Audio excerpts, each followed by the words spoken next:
ኤርትራውያን ኣብ ጀርመን ማሕፉዳ መኸተን ጽንዓትን ኣብ ኩለን ከተማታት ሃገራውያን ውዳቤታት መሳርዕን ብምሕያል ብጽሙር ንዓለማዊ ውዲት ንምምካትን ኣፍልጦም ንምዕባይን ሽማግለታት መኸተን ሰላም ልዕላውነትን ምዕባለን ኣብ ትሕቲ ዝብል መርሓ ብምዃም መኸተኦም ኣብ ዝለዓለ ጥርዚ ከም ዝበጽሕ ገይሮም ብመንገዲ ሽማግለታት መኸተ ኣሽሓት ከተማት ብምእካብ መንግስቲ ጀርመን ኣብ ምርግጋጽ ልዕልና ሕጊ ተርኡ ክጻወት ዝሓትት ብዓሰርተታት ኣሽሓት ዝቝጸር ፔቲሽናት ኣቕሪቦም ኮሚሽን ዶብ ብኮኦርዲኔት ሳሰኒዩ ኣገራዊ ደባት ክልቲአን ሃገራት ብምንጻር ሰነዳቱ ኣብ ሕቡራት መንግስታት ክፍሊ ካርቶግራፊ ምስ ኣቐመጦውን ስርዓት ወያነ ካብ ልዑላዊ መሬት ኤርትራ ክወፅእ ዝጠልብ ሰላማዊ ሰልፍታት ኣብ ከተማ ስትራስቦርግ በተደጋጋሚ ኣካይዶም ንኤርትራ መንበርካኽ ዝብል ውጥን ምምሕዳር ኣሜሪካ ስለ ዘይተዓወተሉ ብኻልእ ኣገባብ ማለት ኣብ ልዕሊ ኤርትራ እገዳ ብምስግዳድ ውጥናቱን ንምትግባር ኣብ ዝነቐለሉ እዋን ኣብ 2009 ኩሉ ኤርትራዊ ዜጋ ወዓል ሕደር ከይበለ ብዓሰርተታት ኣሽሓት ክታማት ዝተሰነየ ፔቲሽን በተደጋጋሚ ናብ ውድብ ሕቡራት ሃገራት ብምልኣኽን ኣብ ጀነባ ሰላማዊ ሰልፍታት ብምክያድን ተቃውሞኡ ኣስሚዑ እዩ ቀዳማይ እገዳ ፍሽለቱ ንጹር እንዳኾነ ምስከደ ኣሜሪካ ንማሕበረሰብ ዓለም ንምትላል ኣብ 2011 ዳግማይ እገዳ ኣብ ልዕሊ ኤርትራ ከም ዝውስን ብምግባር ንኤርትራ ንምንጻል ኣብ ፍጹም ከበባ ዝእቱ ስትራተጂ ሓንጸጸት ኮይኑ ግን እግሪ እዚ ዜጋታት ውዳቤታቶም ብምሕያልን መደባት መኸተ ብምሕንጻጽን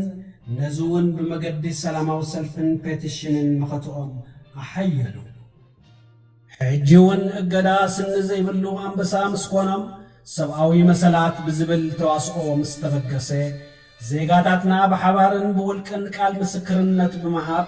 ካብ ዝኾነ እዋን ብዓይነቱን ብዓቆኑን ፍሉይን ጽዑቕን ፔቲሽናትን ተደጋጋሚ ሰላማዊ ሰልፍታትን ብምውዳብ ንዓሎቕ ምምሕዳር ኣሜሪካን ፍሉይ ጸብጻቢት ሰብኣዊ መሰላትን ንጹር መልእኽቲ ብምትሕልላፍ ብኣንጻሩ ንሳቶም ሰብኣዊ መሰል ህዝቢ ኤርትራ ኸኽብሩ ጻውዒት ኣቕሪቦም ማዕረ እዚ ኣብ ነፍሲ ወከፍ ከተማ ብሃገራውያን ውዳቤታት ኣብ ከባቢኦም ብንጡፍ ብምንቅስቓስ መኸትኦም ብዘይ ምስልካይ ኣሰላሲሎም ብውዲታት ከይተሃመሉ ኣብ ዳግመ ህንፃ ሃገር ብምትኳር ከም 200 ተወሳኺ ወፈያታትን ብምግባር ንምክልኻል ሓይልታት ኤርትራ ኣጐልቢቶም ዓመታዊ ፌስቲቫላት ብምውዳብ ኣብ ክብርታት ባህሎምን ልምዶምን ዘማእኸለ ህዝባዊ መኸተታት ብምክያድ ሃገራውነት ከም ዝትርናዕ ገይሮም ኣብ ውሽጢ ጀርመናውያን ንኣባላት ባይቶን ኣባላት ፈጸምቲ ኣካላት ቤት ጽሕፈት ፕሬዚደንት ጀርመንን ብኣካልን ብጽሑፍን ብምርኻብ ኤርትሮ ጀርመን ምስ መሓዙት ጀርመናውያን ብምዃን ጽዑቕ ንጥፈታት ሎቢን ህዝባዊ ዲፕሎማሲን ኣካይዱ ብጀካተን ሃገራውያን ውዳቤታት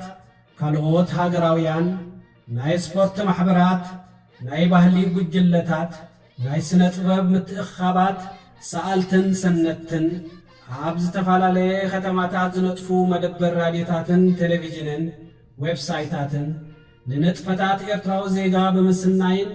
ርእሱ ዝኸኣለ ፍሉይ መደባት ብምድላውን ሃገራዊ እጃሞም ኣበርኪቶም እዮም መንእሰያትን ካልኦትን ብመንገዲ ሶሻል ሚድያ ኣንጻር ተጻባእቲ ከይተሓለሉ ክርፍስ ሓሳባት ብምክያድ ሓይሊ ዘይኮነ ሓይሊ ሓሳባት ወሳኒ ከም ዝኾነ ኣረጋጊጾም ሚድያታት ጀርመንን ካልኦትን ንኤርትራን ምስይጣን ዝላዕልዎ ውዲታት ከይተበገሰ ከም ዝበርዐንን ከም ዝፈሽልን ገይሮም ኣብ ልዕሊ ውልቀ ሰባት ከይተረፈ ዝወሰድዎ ተጻብኦታት ፍረ ኣልቦ ከም ዝኸውን ገይሮሞ ሓድነት ኤርትራውያን መርዘን ርእሲ ስለ ዝኾኖም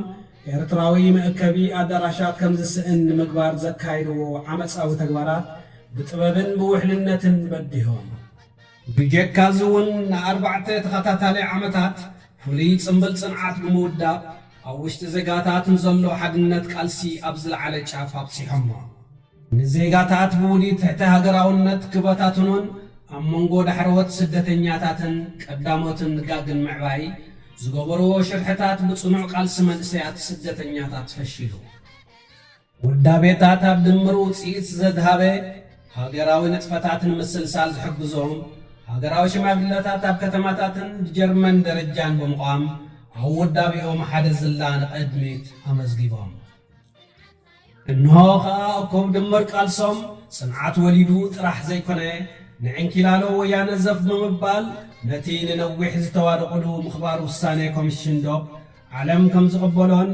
እቲ ብፖለቲካዊ ሓሳባት ኣብ ልዕሊ ህዝብን መንግስትን ሃገርን ኤርትራ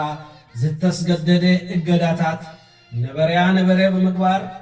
ሓንሳብ ንሓዋሩ ውዲታት በጣጢሶም ዝሓለፈ 20 ዓመታት ዝተኸስረ ዕድላትን ንምምላስ ኣብ ዳግመ ህንጸት ሃገር ይጓዙም ኣለዉ ክብርን መጎስን ነቲ ኣብ ዝሓለፈ ኣሳብ 20 ዓመታት ኣብ ልዕሊ ኤርትራ ዝዝምቢ ዝነበረ ዘየባትኽ ውዲታት ዘፍሸልኩምን ንኤርትራ ኣብ ዓለም ግቡእ ቦታኣ ብምሓዝ ክብርትን ሕፍርትን ሃገር ዝገበርኩም ዜጋታትና ኣብ ጀርመንን ኣብ ዓለምን ክብርን መጎስን ነቶም ሃገራዊ ኽብረት ዘጓናጸፉና ጀጋኑ ኣሕዋትናን ወለድናን ዮሃና ነቲ ትብዓቱን ጅግንነቱን መለክዒ ዘይርከቦ ስራሕ ተኣምር ህዝቢ ኤርትራ ብጽንዓትካን መኸተኻን ወራር ወያነ ፈሺሉ ብጽንዓትካን መኸተኻን ሞጊትካ ረቲዕካ ብጽንዓትካን መኸተኻን ቀቐነን ጸለመን በኒኑ ብጽንዓትካን መኸተኻን ዘይፈትሐዊ እገዳታት በርዒኑ ሰላም ሰፊኑ ጽንዓትካ ስዒሩ ዮሃና ህዝቢ ኤርትራ ዮሃና እንቋዕ ሓጐሰካ ሓራን ልዑላዊትን ኤርትራን ዘለዓለም ትንበር ስዋዕትና ወትሩ ይዘከሩ ዓወት ንሓፋሽ